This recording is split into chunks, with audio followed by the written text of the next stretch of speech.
What is up, everyone? Scott Brand coming to you on this late Saturday evening going into Sunday morning, last day of October. Hopefully everybody had a great day today. And heading into November, which starts the National Podcast Post Month. So we have that challenge coming up starting tomorrow. And so the 30 days is going to be unique. Just looking at different things to bring into posting. Not very long because of doing 30 days, plus everything else that comes into play that I normally take care of. So I'm excited for it, just because it's a challenge and it's a way to grow and progress and whatnot. But tonight I had the honor to go hang out with Jasper a little bit. Got some food from Tabala, which I highly suggest going and checking them out. King Chicken was outstanding. And then they are one of 5, I think Jasper was saying, in regards to the food community with a special dipping sauce. Brie, I think is what it's called. If I butchered that, I apologize. But got to try that with the tacos, and it was spectacular. Excited to see what they do with, because we were at Black Cat, so that's a great location too. Black Cat Distillery. If you haven't gone, great ambiance, great location, great team there too. They actually have 2 of the top bartenders at that location, so outstanding. And how I was introduced to them was by Jasper. So thank you, Jasper. Thank you for your trust with us to allow us to help you out, be there for you in regards to just everything going on and whatnot.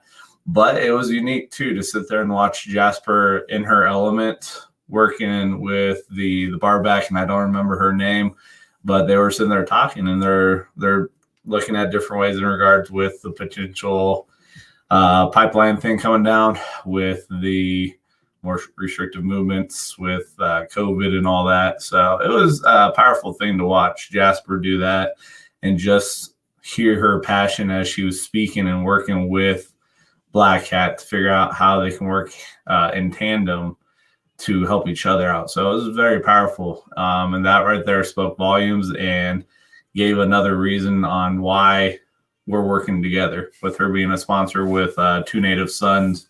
And so just grateful for it. But it's one of those things that as you're going through, maybe you start listening to something, you start reading something. And today for me came across the idea of mindfulness. And this was twice. And so I was like, okay, so usually if something pops up 2 or 3 times, it's a sign for me to look more into it and kind of see what's going on. And so it was unique because I ended up getting another book. I highly suggest getting this one too. Every book I get, I highly suggest people getting it and whatnot. But this is Think Like a Monk by Jay Shetty. If you've never heard Jay speak, he's on Facebook, Instagram. Go check him out. Very powerful speaker. Gives great talks, has great topics that he speaks on and whatnot.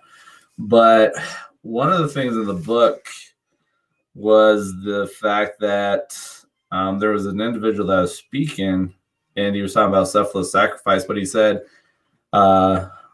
we should plant trees under whose shade we did not plan to sit. And when you hear that, it's one of those things that it makes you start thinking and looking at life differently. What legacy are you building? What legacy garden are you planting seeds in that you may never see the return on the planting factor that you're taking? And so right there, it's one of those things that you got to think about. What trees are you planting right now that you're probably not going to be sitting under and receive the shade of that tree? That tree that you're planting, who is that going to impact? Are you thinking and looking long-term of impacting great-grandchildren times 6? So great grandchildren. Over here having to count. But it's one of those things. And then the mindful piece.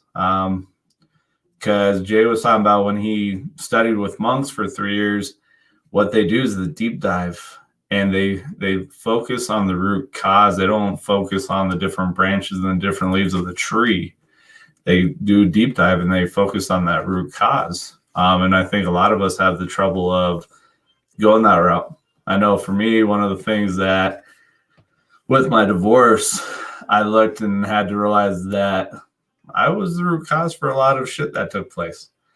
I was not a very mature individual. I didn't take responsibility for my actions, so I was the root cause for a lot of things. And I had to forgive myself for what took place. But where I'm at now, I'm grateful for it because I've grown, learned from it, seen what I need to work on, and implementing those action items going forward. And it's a beautiful thing because it allows me to be my true self coming to the table. And it goes to the topic that I talked about, your pseudo self or your solid self. So how are you showing up in life? Are you showing up as your solid self or are you showing up as your pseudo self? And it's powerful when you think about that because you're going to run into a lot of people that speak about being their true self.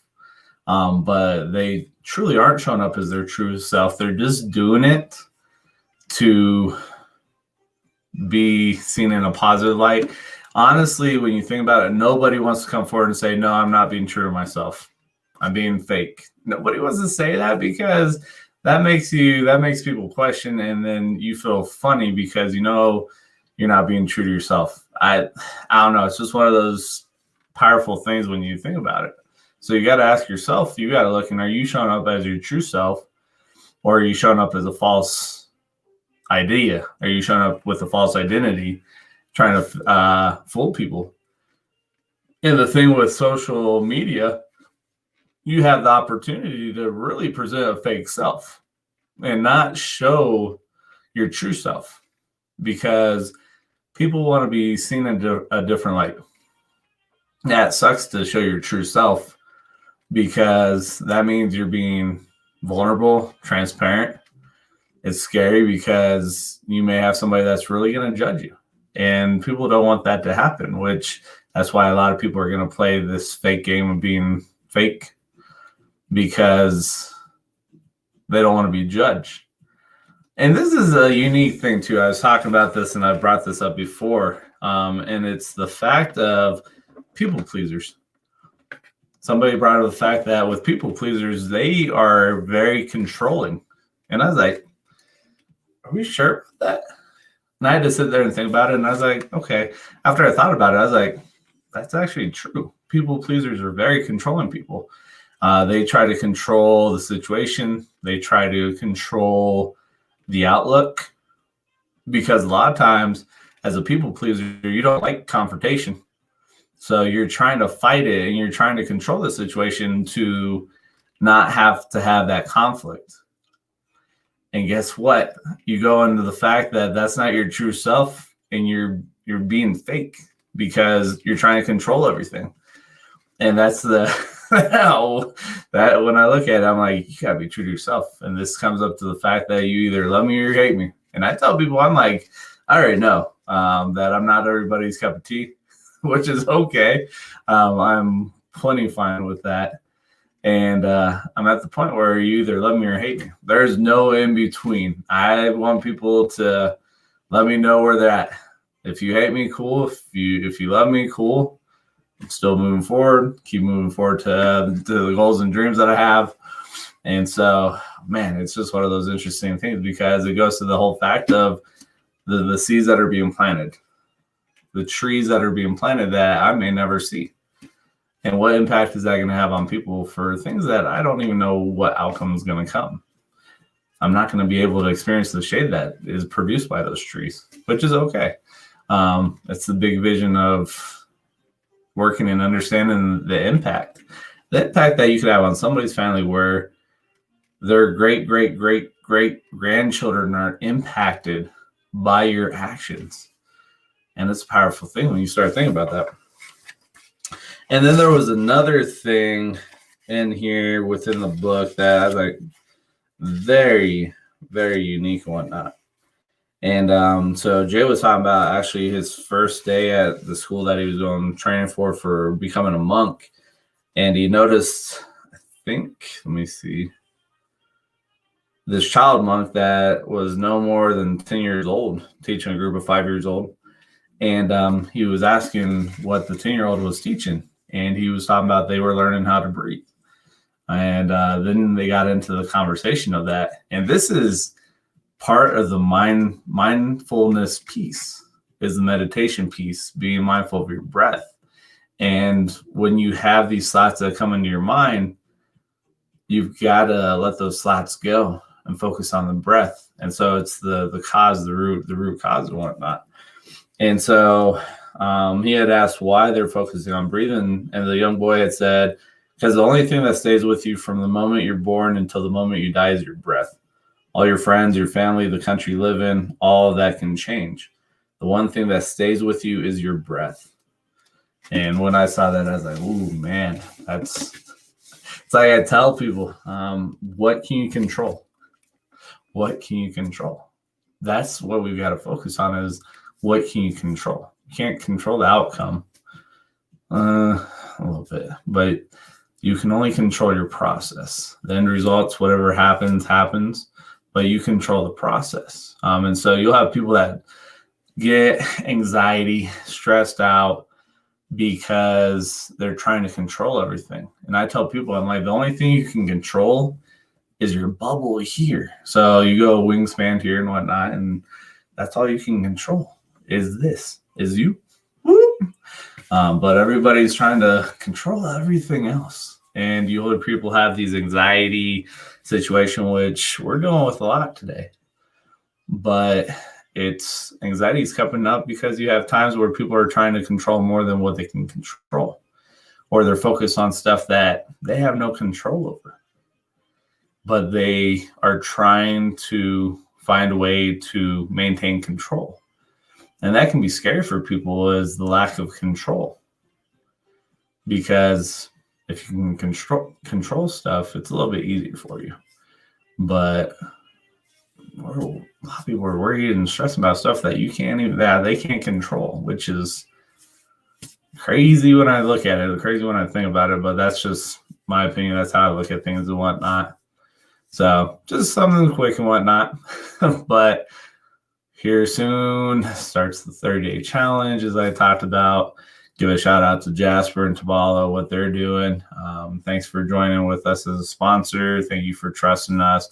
Just excited to see the collaboration that takes place with Two Native Sons and Tabala Mexican Cuisine.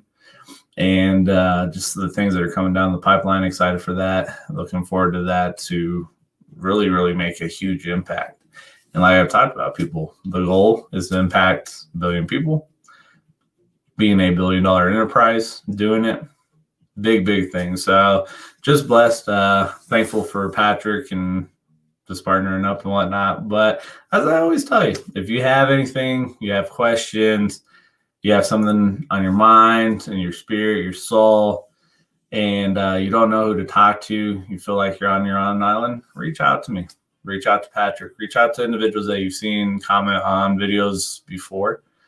There's a lot of people that I know, a lot of people that are in my circle that are driven to really, truly help. They've got a true spirit about them on seeing how can we help others out? What can we do to impact each other? What can we do to work together and whatnot? So, but don't hesitate. If you got something and you just feel like you're on your own, don't hesitate to reach out. Reach out. There's no fear here. There shouldn't be any fear, no fear of judgment, especially reaching out to me. I don't judge anybody. We're all going through shit. So it's just being there for people, sitting there with people in the time of need, sitting in the space that is not fun, sitting in the shit, and that's not fun. But having somebody, because we are social creatures, having that tribe, having that person to sit with you and be there for you, and just to sit with you and just to give you an ear to listen, or maybe you don't want to talk, you just want to sit. You just want somebody there that can sit there with you. So other than that, I'll catch you guys later. Thank you for your time. I love you guys. All right. Peace.